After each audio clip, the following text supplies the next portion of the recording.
اور نسبت دیتے ہیں کہ بریلوی لوگ قوالی کرتے ہیں. لا دکھاؤ تمہاری ماں نے دودھ پلایا ہو کہ کہیں اعلیٰ حضرت نے لکھا ہو کہ قوالی مزاروں پر کرو. قوالی جو لوگ کرتے ہیں ان کی گرفت کرو. جو لوگ مزاروں پر عورتوں کو لے جا کر کے اور جھاڑو پیٹ کر کے نذرانہ وصول کرتے ہیں ان کی گرفت کرو. اعلیٰ حضرت نے جو لکھا ہے ان کی کتاب پڑھو اور اس فعل کی نسبت بریلویوں کی طرف مت کرو. سنو، بیچ ڈالا ان بد عملوں نے روحانیت کا معاملہ، بزرگوں کے مزارات کے وقار کو. محرم الحرام شریف کا مہینہ ہے، تعزیہ بنا کر کے بے حرمتی کا معاملہ پیش کریں گے اور یہ تصور کریں گے کہ امام صاحب کی روح اس میں آتی ہے، یہ امام صاحب کا روضہ ہے. لے جا کر کے سمندر میں پھینک کر کے تجزیہ مال کریں گے اور کہیں گے ہم امام سے بڑی محبت کرتے ہیں.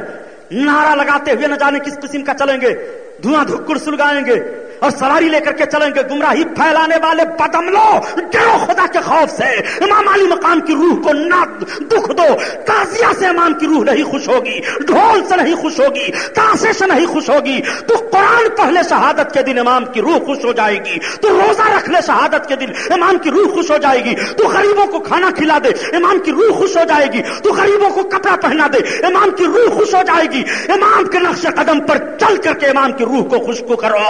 یہ تعزیہ ڈھول باجا گاجا سے امام کی روح خوش نہیں ہوگی بلکہ امام کا روحانی پھٹکار تم پر پڑے گا.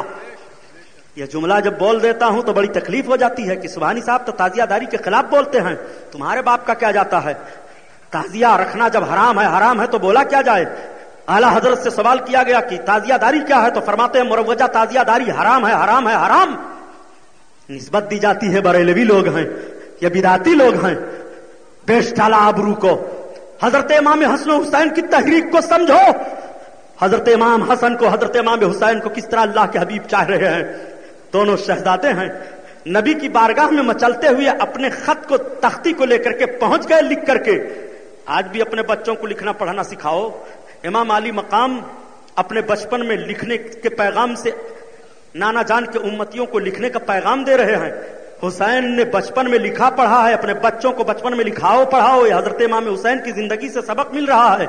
لیکن بچوں کو صرف ٹی وی دکھاؤ، بچوں کو صرف میلے میں گھماؤ، بچوں کو صرف بے حیا بناؤ، اور جب بے حیا بننے کے بعد تمہاری گردن پر یہ لاٹھ رکھ کر کے دباتے ہیں اور تمہاری زبان نکلتی ہے، تب کہتے ہو مولانا صاحب سے تعویذ لکھوا کر کے لاؤ، میرا بیٹا نافرمان ہو گیا ہے. بیٹے کو فرما بردار بنانا چاہتے ہو تو نبی کی بیٹی فاطمہ نے جس طرح سے اپنا خون جگر پلایا تھا اپنے شہزادوں کو، اپنا دودھ پلایا تھا اپنے شہزادوں کو، اس طرح سے ماں بن کر